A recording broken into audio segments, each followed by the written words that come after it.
All right, Eddie. Gotta start off about your man Edgar Berlanga fighting Jason Quigley this weekend. What are you kind of expecting, man? I think there's a lot of pressure. I just saw him in there. I mean, he's done a lot of media. I think last week he had his own float at the Puerto Rican Brigade. He's going around New York and he's headlining.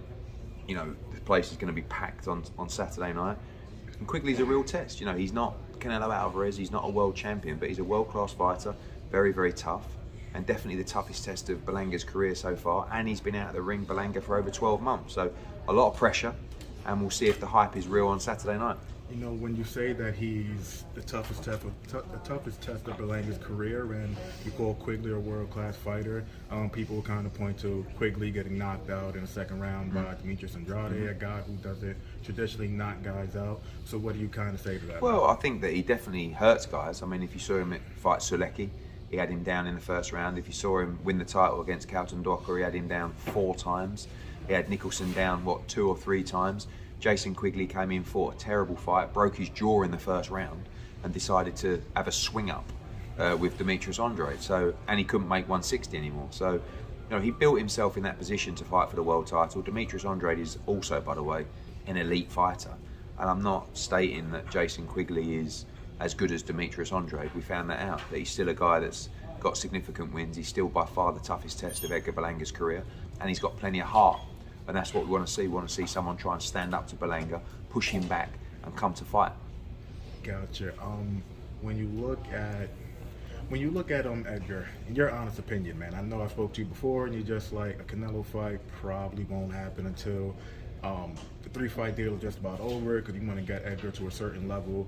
But if he I think May next year. There's 2 fights before Canelo Alvarez.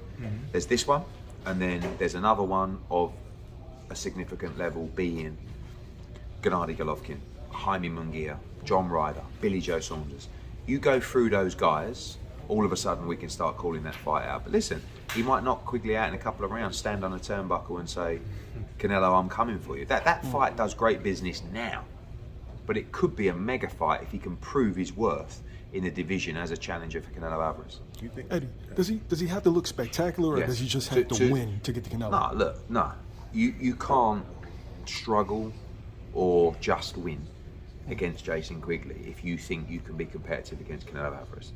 That's the bottom line. If you go in there and look special, everyone starts going, okay, that could be a mega fight. But the fight gets bigger and bigger with every great win. So it's just when you pull the trigger on a fight like that. And for me, it would be CINCO de Mayo 2024. In New York? Yeah, I mean, that would be pretty special at the Garden. It's difficult because obviously the gate that you can generate in Las Vegas, we found that when we did Guadalajara a couple of weeks ago. You give up a lot of money to not go to Vegas, but Garden, you could hit a great gate as well.